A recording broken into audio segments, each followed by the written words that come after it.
நண்பர்களுக்கு வணக்கம். புத்தாண்டு இப்போ தான் பிறந்திருக்குது. 2026 முதல் திருவிழா, பொங்கல் திருவிழா. இப்போ எல்லாருமே பொங்கல் திருவிழா கொண்டாடுவதற்காக ஏற்பாட்டோடு இருக்கிறோம். மகிழ்ச்சியான விஷயம். பொங்கல் திருவிழாங்கிறது என்னன்னு பார்த்தீங்கன்னா, தமிழர் திருவிழா. உலகம் பூரா இருக்கிற தமிழர்கள் கொண்டாடக்கூடிய திருவிழா. இந்த திருவிழாவில் நாங்கள் நம்ம ஊரில், நம்ம தூத்துக்குடி மாவட்டத்தில் நகரத்தில் பொங்கல் எப்படி கொண்டாடுறாங்க அப்படின்னு சொல்லி பார்க்கலாமேன்னு சொல்லி அப்படி ஒரு நகர்வலமாக வந்துட்டு இருக்கோம். முதல்ல பார்த்தீங்கன்னா கோலங்கள். பொங்கல்னால கோலம் வாசலில் பார்த்தீங்கன்னா அழகாக அந்த மார்கழி மாதம் பிறந்தாலே கோலம் போட ஆரம்பிச்சிருவாங்க. முன்னாடிலாம் பார்த்தீங்கன்னா கோலங்கள் கோலம் போட்டிருந்தாங்க. அரிசி மாவில் கோலம் போட்டு பழைய காலத்தில் தமிழர்களுக்கு ஒரு பழக்கம். அரிசி மாவில் கோலம் போட்டாங்க. ஏன் அரிசி மாவில் கோலம் போட்டாங்க? அது ஒரு தகவல் வேணும் இல்லையா? அரிசி மாவில் கோலம் போடும்போது நம்ம அதோட வாசல் முற்றத்தில் இருக்கிற எறும்பு போன்ற சின்ன சின்ன ஜீவராசிகள் அவங்க தன்னோட உணவுக்காக அங்கே வருவாங்க. அந்த அந்த இதெல்லாம் பார்த்துட்டு இந்த கோலத்துலேருந்து அந்த மண்ணுக்குள்ளேருந்து வெளியே வரக்கூடிய அந்த மாக்கோலம் போட்டிருக்கிற மாவு உணவாக எடுத்துக்கிட்டு போவோம். இது அந்த காலத்தில் தமிழர்களோட பண்பாடாக இருந்துச்சு. நாளடைவில் கொஞ்சம் கொஞ்சமாக நாகரிக வளர்ச்சியில் விவசாயம் கொஞ்சம் கொஞ்சமாக குறைய ஆரம்பிச்சது. ஏன்னா அந்த காலத்தில் ஆணை கட்டி போரடித்த காலம் அது. இன்றைக்கி அப்படி இல்லை. இப்போ விவசாயம்லாம் கொஞ்சம் கொஞ்சமாக குறைஞ்ச உடனே மனிதர்கள் உணவுக்கு கொஞ்சம் தட்டுப்பாடு வந்ததுனால இவங்க மாவு கோலம் போடுறதுக்கு சுண்ணாம்பு கல், இந்த கல் மாவுலேயே எடுத்து போட ஆரம்பிச்சிட்டாங்க. அந்த வகையில் நம்ம நகர்வலம் வரும்போது கோலப்பொடி கடையை பார்த்தோம். வண்ண வண்ண கோலங்களாக இருந்தது. கண்ணை கவரும் கோலங்கள் அத்தனையும் சிறப்பாக இருந்துச்சு. இன்றைக்குள்ள ட்ரெண்டுக்கு ஏற்ற மாதிரி, இன்னைக்குள்ள காலத்துக்கு ஏற்ற மாதிரி கோலத்தின் வகைகளும் மாறி போச்சு. புள்ளி கோலம், வளைவு கோலம், கட்டம் கோலம், ரங்கோலி கோலம், இதெல்லாம் போக இன்னைக்கு 3D கோலம் வரைக்கும் வந்துருச்சுன்னு சொன்னாங்க. அதை கவனித்தோம், அவங்களையும் பார்த்துருக்குறோம். அடுத்து பொங்கல் வைக்கிறதுக்கு பானை அவசியம். ஒரு பானை வியாபாரி போய் சந்திச்சா அவர் பானை வியாபாரி இல்லை, பானை செய்யக்கூடியவர். அவர் ஏரல் பகுதியில் இருக்கிறாரு. அவர் பானை நிறைய செய்கிறாரு.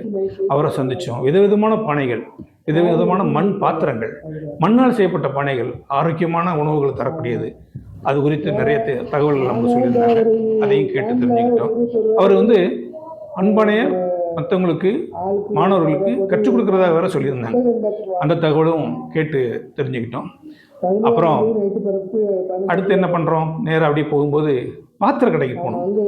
பெண்களை பாத்திர கடை. அந்த காலத்துல பெண்களுக்கு திருமணம் முடிஞ்ச உடனே பெண் வீட்டார் சீர் கொடுப்பாங்க. இந்த பொங்கல் வந்துச்சுன்னா முதல் பொங்கல், திருமணமான முதல்ல வர்ற பொங்கல் தலைப்பொங்கல். தலைப்பொங்கலுக்கு சீர் கொடுக்குறாங்க. இது பார்த்தீங்கன்னா இந்த பாத்திர கடைக்கு போனால் அவங்க சொல்கிறாங்க, குங்குமச்சமிலிருந்து பெரிய கொப்பரை வரைக்கும், பெரிய அண்டா பாத்திரம் வரைக்கும், பெரிய பாத்திரம் வரைக்கும் எல்லாமே சீர்வரிசையில் உண்டு. திருமணத்துக்கு சீர் உண்டு, பொங்கல் சீர்னு சொல்லி தனியாக கொடுப்பது உண்டு.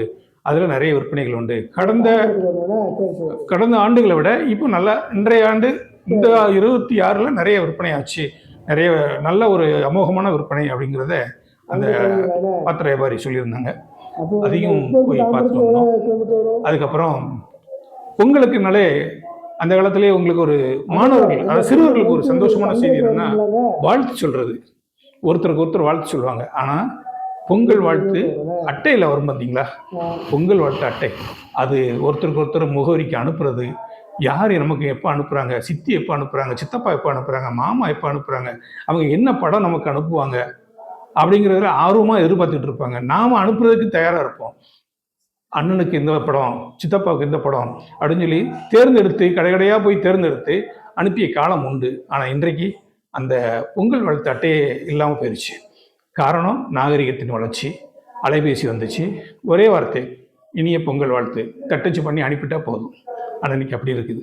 ஆனால் பொங்கல் வாழ்த்துங்கிறது ரொம்ப அவசியமான ஒன்று. ரொம்ப அதாவது மனசுக்கு இதமாக இருக்கும், நம்ம மனசோட இணைஞ்சிருக்கும். ஏன்னா அது அதை எப்போ பார்த்தாலும் அது சித்தப்பா அனுப்புனது, மாமா அனுப்புனது, அக்கா அனுப்புனது அப்படின்னு பார்க்கும்போது இன்னும் நேசத்துக்குரியவங்களாம் அனுப்புவாங்க. அதில் ரகசிய குறியீடுலாம் இருக்கும். அந்த படத்துலேயும் சில குறியீடுகள் இருக்கும். குழந்தைகளுக்கு குழந்தைகள் படமும், கொஞ்சம் பெண்களுக்கு ஆன்மீகத்தில் உள்ள படங்களும், சிலருக்கு பூக்கள் படம், இயற்கை காட்சிகள் படம், இந்த மாதிரிலாம் அனுபவம் உண்டு. ரசிகர்கள் அந்த நேரத்தில் ரசிகர்களுக்கான படங்கள்லாம் உண்டு. நடிகர்கள், நடிகைகள் இந்த மாதிரி ரசிகர்கள் படங்கள்லாம் வச்சு அனுப்பி அதுக்கு அஞ்சல் அட்டையில் ஸ்டாம்ப் ஒட்டி அனுப்பி அந்த வாங்கி மகிழ்ச்சியான காலமும் உண்டு. அது குறித்து ஒரு கடையில் போய் விசாரித்த போது அவங்க சொன்னாங்க, இந்த நாகரிக உலகத்தில் புத்தாண்டு, கிறிஸ்துமஸ், பொங்கல் இது குறித்த வாழ்த்தட்டைகள் அனுப்புறதுக்கு ஆட்களே இல்லை. இப்போதைக்கு என்ன இருக்குன்னா பிறந்தநாள் வாழ்த்து அட்டைகள் மட்டும்தான் இருக்குது, அதுவும் அதிகமாக இல்லை அப்படிங்கிறாங்க. அதுக்கு காரணம் நம்ம பயன்பாட்டை குறைச்சிக்கிட்டது. சரி, இதுக்கு அடுத்து பொங்கல் முடிஞ்சு அதுக்கு மறுநாள் வருது. மற்ற ஊரெல்லாம் பார்த்திங்கன்னா காணும் பொங்கல் சொல்லுவாங்க. நம்ம மாவட்டத்தில் பொறுத்தவரையில் கறி நாள் அப்படி சொல்லுவாங்க. அந்த நாட்களில் தான் நம்ம எல்லாம் குடும்பத்தோடு நேற்று சமைச்ச பொருள், சமைச்ச சாப்பாடு, பொங்கல், பொங்கல் குழம்பு, கரும்பு, பனங்கிழங்கு எல்லாம் எடுத்துக்கிட்டு அப்படியே குடும்பத்தோடு சேர்ந்து வீட்டை விட்டு அன்றைக்கி ஒரு நாள் முழுவதும் வெளியில் போகணும். வெளியில் போய் மக்களெல்லாம் சந்திக்கணும். காணும் பொங்கல் மக்களெல்லாம் உறவுகள்லாம் சந்திக்கணும். எங்கேயாவது போய் இயற்கை காட்சி, நீரோடைகள் பக்கம் இருக்கணும், தோப்பு அங்கெல்லாம் போகணும், கடற்கரை பக்கம் போகணும் அப்படின்னு சொல்லி ஒரு திட்டமிட்டு எல்லாரும் வெளியில் போய் சந்திப்போம். ஒருத்தருக்கு புதிய புதிய உறவுகளை சந்திப்போம், புதிய நண்பர்களை சந்திப்போம். அந்த மாதிரி ஒரு நிகழ்வும் பொங்கலுக்கு மறுநாள் நடக்கிறது உண்டு. அந்த வகையில் இன்னைக்கு வாடகைக்கார் வியாபாரிகளை, வாடகைக்கார் ஓட்டுநர்களை சந்தித்தோம். அவங்க சொன்னாங்க, போன வருஷத்தோட இந்த வருஷம் நிறைய புக் ஆகிருக்குது, நிறைய இடங்களுக்கு போவோம், புதிய புதிய இடங்களுக்கு கூப்பிட்டு போவோம், சுற்றுலாத்தலங்களுக்கெல்லாம் போவோம் அப்படிங்கிற தகவல்களும் அவங்க சொல்லியிருந்தாங்க. இந்த மாதிரி இந்த பொங்கல் குறித்து பொங்கலை சார்ந்த அந்த நபர்களை நாம் சந்தித்து அவங்களோட நேர்காணல் எடுத்திருக்கிறோம். அந்த நேர்காணல் இப்போ இதுக்கடுத்து அவங்களுக்கு நம்ம நேரடியாக ஒளிபரப்பு இருக்கிறோம். சரியா? அந்த நேர்காணலை பாருங்கள். ஒரு பொங்கல் 2026 நாம் சந்தித்த நபர்களோட அவங்களோட கருத்துக்களையும் தெரிஞ்சுக்கலாம். எனவே உங்கள் அனைவருக்கும் இனிய பொங்கல் நல்வாழ்த்துக்கள். இரவி இணைய வானொலியும் மற்றும் ஆரோ இந்த சேனலும் உங்களுக்கு இந்த நிகழ்ச்சியை தொகுத்து வழங்குது.